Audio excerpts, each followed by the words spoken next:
Praise the lord. యేసుక్రీస్తు నామములో మీ అందరికీ ఉదయకాల సమయంలో శుభాలు తెలియజేస్తున్నాం. ప్రియ సహోదరి సహోదరులారా, ఈ దినం మన కొరకు ఏర్పాటు చేయబడిన వాక్య ధ్యానం ప్రసంగి గ్రంథం 1వ అధ్యాయం 2-3 వచనాలు. వ్యర్థము వ్యర్థమని ప్రసంగి చెప్పుచున్నాడు. వ్యర్థము వ్యర్థము సమస్తము వ్యర్థమే. సూర్యుని కింద నరులు పడుచుండు పాటు అంతటి వలన వారు కలుగుచున్న లాభమేమి. దేవుడి మాటలు మనలో దీవించునుగాక. ప్రియ సహోదరి సహోదరులారా, ఉదయకాల సమయంలో ఈ దినం మనం వాక్యం నుండి నేర్చుకోబోయే పాఠం, వాక్యం నుంచి మనం తెలుసుకోబోయే పాఠం, వాక్యం నుంచి మనం ధ్యానించేటువంటి పాఠం, ఈ లోకంలో ఉన్నటువంటి మరి పని పాట, లేకపోతే మరి ఇక్కడ మనం చూస్తున్నాం నరులు పడుచుండు పాటు అంతటి వలన వారి కలుగుచున్న లాభమేంటి, ఈ లోకంలో మనం చేసేదానికి మనకు కలిగే లాభం ఏంటి, ఈ విషయం గురించి మనం ధ్యానిస్తాం. లాభం మనం సాధారణంగా ఈ లోకంలో డబ్బుతో కొలుస్తూ ఉంటాం, ధనంతో కొలుస్తూ ఉంటాం. అసలు మనకు ఒక విషయం తెలుసా? డబ్బు ధనము ఇదే కాదు మన లాభాన్ని కొలవాల్సింది. మన పేరు, పరువు, మన గురించి ఉన్న సాక్ష్యం, ఇది చాలా ప్రాముఖ్యమైనది. మన గురించి ఉన్న సాక్ష్యం, మనకున్న పేరు, మనకున్న సంస్కారం, మనకున్నటువంటి విధానం, ఇది ప్రాముఖ్యమైనది. దీని గురించి మనం చాలా నేర్చుకోవాల్సిన వారమై ఉన్నాం, సంపాదించవలసిన వారమై ఉంటున్నాం. ఎందుకంటే ఈ లోకంలో మనము అనేకమైనటువంటి నేర్చుకోవడానికి ఇష్టపడుతూ ఉంటాం. అనేకమైనవి ఎందుకు నేర్చుకుంటున్నావు, ఎందుకు చేస్తున్నావు, ఎందుకు ప్రయాసపడుతున్నావు, ఎందుకు సంపాదిస్తున్నావు అంటే కేవలం డబ్బు సంపాదించి ధనికుడుగా ఉండాలి, గొప్పవాడిగా ఉండాలి అని కనబడడానికి. లోకం సాతాను చేత మరి కప్పబడింది, లేకపోతే కబ్జా చేయబడింది, సాతాను చేత మరి ఆక్రమించుకొనబడింది అని మనకు తెలుసు. క్రైస్తవులుగా మనం ఇంకా బాగా తెలుసు. ఎలా ఆక్రమించుకున్నాడు అంటే, మనకు అవసరమైన నిజమైన లాభాలను విడిచిపెట్టి వ్యర్థమైన ఉపయోగం లేని లాభాలు మనకు అలవాటు చేయటం సాతానుకు అలవాటైపోయింది. సాతాను చేసినటువంటి కుయుక్తి. ఏది మనం నేర్చుకోవాలి, ఏది మనం నేర్చుకోకూడదు, ఏది అవసరమైంది, ఏది అవసరమైంది కాదు అనేది మనం ఆలోచన చేయకుండా లోకమంతా ఎట్లా పోతుందో అలాగే పోవటం జ్ఞానం. లోకంలో అందరూ ఎలాగ చేస్తున్నారో అలాగే చేయటం జ్ఞానం. లోకంలో అందరి పిల్లలు ఎక్కడ చదువుతున్నారో మన పిల్లలు ఎక్కడ చదవటమే జ్ఞానం. లోకంలో అందరూ ఏమి నేర్చుకుంటున్నారో మన పిల్లలు అదే నేర్చుకోవడం జ్ఞానం.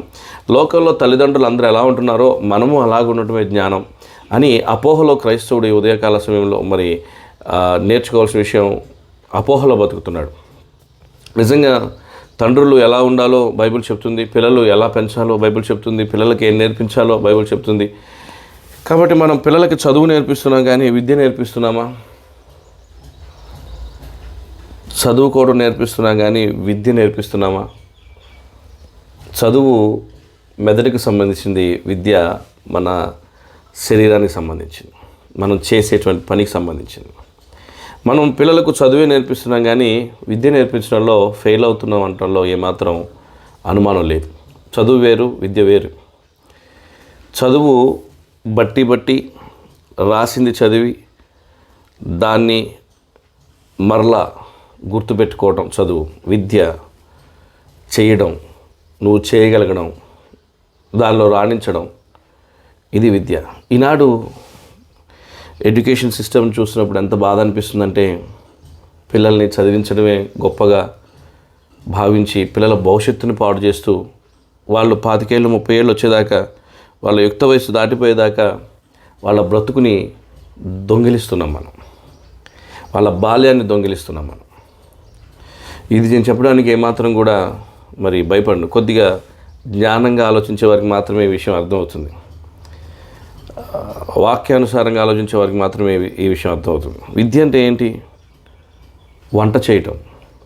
సిస్టర్స్ మంచి వంట చేస్తారు, మంచి ఆరోగ్యకరంగా రుచికరంగా చేస్తారు, అది విద్య. చదువుకున్న వాళ్ళకి వస్తుందా? చదువుకుంటేనే వండగలుగుతావా? చదువుకుంటేనే రుచిగా నువ్వు వంట నేర్చుకుంటావా? చదువు లేని వాళ్ళు వంట చేయరా? చదువు లేని వాళ్ళు వంట రుచిగా ఉండదా? అది విద్య. దానికి చదువుతో పని లేదు. క్రికెట్, గేమ్స్, విద్య చదువుకున్నోడే రాణిస్తాడు అని లేదు. చదువు ఉండకూడదు అనేది నా ఉద్దేశం కాదు, కానీ చదువే జీవితం అవ్వకూడదు. జీవితమే చదువు అవ్వకూడదు. నువ్వు చదువుకున్న చదువు నీకు ఇప్పటివరకు ఎంత ఉపయోగపడుతుంది? నీ జీవితంలో ఒక భాగానికి ఉపయోగపడుతుంది. కానీ జీవితమే చదువుగా మలిచి మనం మన భావితరాలని ఏం చేస్తున్నాం అనేది ఒకసారి ఆలోచించాల్సిన విషయం. కాబట్టి ఒకడు పంట పండిస్తున్నాడు. పంట పండించడం అంత తేలిక? దుక్కి దున్నడం, నేలను సిద్ధం చేయడం, దానిలో విత్తనాలు వేయడం, లేకపోతే దానికి మరి నాట్లు నాటడం, దానికి నీరు పట్టడం, ఎరువు వేయటం, దానికి ఏదన్నా రోగం వస్తే ఆ తెగులేంటో తెలుసుకుని ఆ తెగులుకు విరుగుడేయడం, ఎప్పుడన్నా ఆలోచన చేసావా? అది విద్య. మనం చదువు ఎంత నేర్పిస్తున్నామో విద్య అంత తక్కువగా నేర్పిస్తున్నాం. కాబట్టి చనిపోయిన తర్వాత మనం చదువుకున్న సర్టిఫికెట్స్, మనం సంపాదించిన డిగ్రీలు మనతో రావు. ఇల్లు కట్టించుకునే డబ్బు నీ దగ్గర ఉండొచ్చు, కానీ కట్టే విద్య నీ దగ్గర ఉండదు. ఎంత డబ్బు నీ దగ్గర ఉన్నా కట్టే విద్య కలిగిన వాడి దగ్గరికి నువ్వు వెళ్ళాలి. మంచం మీద లక్షలు పెట్టి మంచం తయారు చేయించుకునే డబ్బు నీ దగ్గర ఉండొచ్చు, కానీ మంచం తయారు చేసే విద్య నీ దగ్గర లేదు. ఆ విద్య తెలిసిన వాడి దగ్గరికి నువ్వు వెళ్ళాలి. లక్షలు పెట్టి పరుపు కొనుక్కుని రెస్ట్ తీసుకునేటువంటి డబ్బు నీ దగ్గర ఉండొచ్చు, కానీ ఆ పరుపు తయారు చేసే విద్య నీ దగ్గర లేదు. అది ఒక చదువు రాని ఒక ప్రైవేట్ ఎంప్లాయ్ తయారు చేస్తున్నాడు. తక్కువ చదువుకున్న ప్రైవేట్ ఎంప్లాయ్ తయారు చేస్తున్నాడు. నిజంగా నువ్వెంత చదువుకుని పెద్ద పెద్ద రెస్టారెంట్లకు వెళ్ళి లక్షలు పెట్టి లేకపోతే వేలు పెట్టి తినగలిగేటువంటి డబ్బు నీకు ఉండొచ్చు, కానీ దాన్ని రెడీ చేయటం నీకు రాదు. అది కొంతమందికే వస్తుంది. దాంతో చదువుతో సంబంధం లేదు. నాకు తెలిసిన 3వ తరగతి కూడా చదవని వ్యక్తులు గొప్ప గొప్ప మరి వంటలు చేసేటువంటి గొప్ప మేస్త్రులుగా ఉన్నారు. అసలు చదువే రాని వాడు ఇల్లు కట్టేటువంటి గొప్ప కాంట్రాక్టర్గా ఉన్నాడు. అసలు ఏ చదువు అబ్బనోడు మంచి మంచి మంచాలు, దర్వాజాలు, ఇంటికి కావాల్సిన తలుపులు, చెక్కుడు వర్క్స్, కార్వింగ్ వర్క్స్ చేసేవాళ్ళు ఉన్నారు. ఈ లోకంలో మనం నేర్చుకోవాల్సిన, దేవుడు మనని దేని కొరకు పుట్టించాడు, దేవుడు దేని కొరకు మనం సిద్ధపరిచాడు, ఎందుకు ఈ లోకానికి పంపించాడు? చదువుకోవడానికి కాదు, విద్య నేర్చుకుని దేవునికి మహిమకరంగా జీవించడానికి, పేరు సంపాదించుకొని, నీ విద్య వలన నీకు పేరు రావాలి. ఒక ఆమెకి కుట్టు విద్య వచ్చు, చదువుకుందో లేదో తెలియదు, కానీ చక్కగా కుడుతుంది, మంచి వస్త్రాలు కుడుతుంది. ఆమె సంపాదించుకుంది, ఆమె గొప్ప సాక్ష్యం సంపాదించుకుంది. ఆమె పేరు దొరక. కాబట్టి ఆమె చేసినటువంటి పనిలో తన విద్య ద్వారా ఎంతోమందికి ఆదరణ కలుగుతూ వచ్చింది. విద్య ద్వారా ఎంతోమంది మరి ఆశీర్వదించబడుతూ వచ్చారు. వాళ్ళు సాక్ష్యం చెప్తూ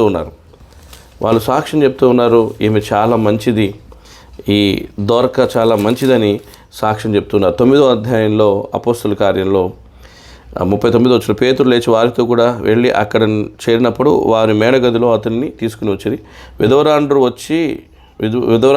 వచ్చి ఏడ్చుచు దొరక తమతో ఉన్నప్పుడు కుట్టిన అంగీలు, వస్త్రములు చూపుచు అతని ఎదుట నిలిచిరి. మన పెద్దలు ఎలాగ మనల్ని పోషించారు? చదువుకునే పోషించారా? మనం చదువుకున్న డిగ్రీలు మనం చనిపోయిన తర్వాత మనతో రావు.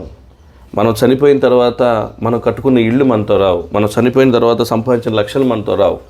మరి దేనికోసం మనం ఇదంతా చేస్తున్నాం? సాతాను మన కళ్ళకు అలిమినటువంటి మబ్బుల కోసం, భ్రమ కోసం, మనుషుల మధ్యలో గొప్పగా చూపించుకోవడం కోసం. చచ్చిపోయిన తర్వాత కూడా గొప్పగా ఉంది దొరక, చదువుని బట్టి కాదు, సంపాదించుకున్న సంపాదనను బట్టి కాదు, తన విద్య ద్వారా చేసిన మేలును బట్టి, ఇతరులకు చేసిన మేలు బట్టి. క్రైస్తవుడు అది నేర్చుకోవాలి. నీ ద్వారా ఇతరులు మేలు పొందుకోవాలి. చనిపోతున్నా సరే ఇతరులకు మేలు చేసే స్వభావం క్రైస్తవుడు నేర్చుకోవాలి. ఈ లోకంలో పడి వాళ్ళతో పాటు వెళ్ళిపోవటం కాదు. ఈ లోకం ఎలా వెళ్తుందో అలా వెళ్ళడం, ఈ లోకం ఎలా చేస్తుందో అలా చేయడం. ఈ లోకంలో తల్లిదండ్రులు ఎలా ఉన్నారు, పిల్లల్ని ఎక్కడ చదివిస్తున్నారు, ఎలా చేస్తున్నారు, ఎలాగ వారిని వస్త్రాలు వారికి సిద్ధపరుస్తున్నారు, ఎలా వారికి ఆహారాన్ని సిద్ధపరుస్తున్నారు, ఏ స్టేటస్లో పెంచుతున్నారు, వాటితో పాటు మనం వెళ్ళిపోవాలి. మనం క్రైస్తవులం, లోకం కాదు. ఈ డిఫరెన్షియేషన్ గమనించినప్పుడు ఈ భూమి మీద జరిగేది సూర్యుడి కింద, ఇక్కడ ఒక సత్యాన్ని మనం గ్రహించాలి. సూర్యుని కింద నరులు పడుచుండు పాట అంతటి వలన వారికి కలుగుతున్న లాభమేమి? ఈ సూర్యుడి కింద జరుగుతున్నదంతా కూడా వ్యర్థం వ్యర్థం వ్యర్థం అని చక్కగా చెప్పబడుతుంది. అంటే దాని అర్థం ఏంటో తెలుసా?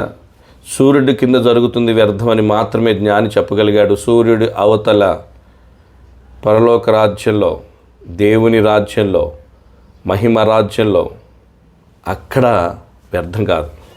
అక్కడ కోసం ప్రయాసపడటం క్రైస్తవుడి యొక్క పని. అక్కడ వ్యర్థము కాని దానికోసం ప్రయాసపడటం క్రైస్తవుడి యొక్క పని. ఈ విషయాన్ని నువ్వు జాగ్రత్తగా గమనించి పూర్తిగా అర్థం చేసుకుంటే నువ్వు చాలా మేలు పొందుతావు.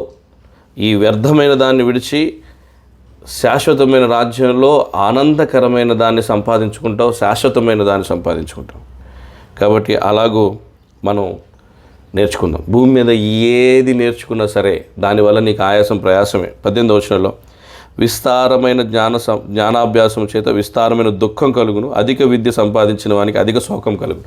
ఈ లోకం భూమి మీద సూర్యుడి కింద ఉన్నదంతా వ్యర్థమే. దాని తర్వాత ఉన్న జీవితం కొరకై మనం సిద్ధపడాలి. అది ప్రాముఖ్యమైన విషయం. ఆ విద్యను నేర్చుకుందాం. దైవికమైనటువంటి దేవుని నామానికి మహిమ తీసుకురాడు. మనకిచ్చిన తలాంతు, నీకు ఏ పని చేయటం వచ్చో, ఏది చేయటం వచ్చో, ఎలాగూ దేవుడు నీకు తలాంతు ఇచ్చాడో దానిలో రాణిస్తూ దానిలో దేవునికి మహిమ తీసుకురా. ఒక కుట్టు విద్య, ఒక మిషన్ కుట్టడమో, లేకపోతే అల్లికలు కుట్టడమో, లేకపోతే వస్త్రాలు కుట్టడమో వచ్చిన ఒక ఆమె చనిపోయిన తర్వాత దేవుని నామానికి మహిమ ఎలా తీసుకొస్తుందో చూసారా? చదువుకుందామా? గొప్ప విద్యావంతురాలా? ఆ కాలంలో ఇంత చదువు ఉందా? జాగ్రత్తగా ఆలోచించాల్సిన విషయం ఇది. దీని గురించి ఆలోచించడమే కాదు, ఒక మంచి నిర్ణయం తీసుకో, తీర్మానం చేసుకో, దేవునికి మహిమకరంగా జీవించడానికి నిన్ను అప్పగించుకో. దేవుడి మాటలు మనలో దీవించునుగాక. ప్రార్థన. మహాగృపులైన తండ్రి, ఉదయకాల సమయంలో నాతో మాట్లాడుతూ వచ్చిన మాటలకి నీ కొందనాలు. పర సంబంధమైన జ్ఞానము, పర సంబంధమైన విషయాల కొరకు పనిచేసేవారిగా మమ్మల్ని సిద్ధపరచండి. ఇహ సంబంధమైన వాటికి పోరాడుతూ పర సంబంధమైన జీవితం జీవిస్తున్నాం అనుకునే భ్రమ, సాతాను కలుగు చేసే భ్రమ, ఈ లోకంలో అంధకారం యొక్క భ్రమ నుండి మమ్మల్ని తొలగించి, చీకటి నుండి తొలగించి వెలుగులోకి మమ్మల్ని నడిపించి నీ నామను మహింపరచుకుంటామని, నీ బిడ్డలందరినీ జ్ఞాపకం చేసుకుని నామను మహింపరచుకుంటామని, కృప కనికరించమని, చదువుకుంటున్న బిడ్డలు చదువుతో పాటు విద్య కూడా నేర్చుకోవడానికి సహాయం చేయమని, అటువంటి జ్ఞానం మాకు అనుగ్రహించమని యేసుక్రీస్తు ప్రభువారి శ్రేష్టమైన శ్లాఘనీయమైన సార్వభౌమాధికారం కలిగిన నామంలో అడిగివేడి ప్రార్థిస్తున్నాం తండ్రి. ఆమేన్. Praise the Lord. దేవుడు మిమ్మును దీవించునుగాక.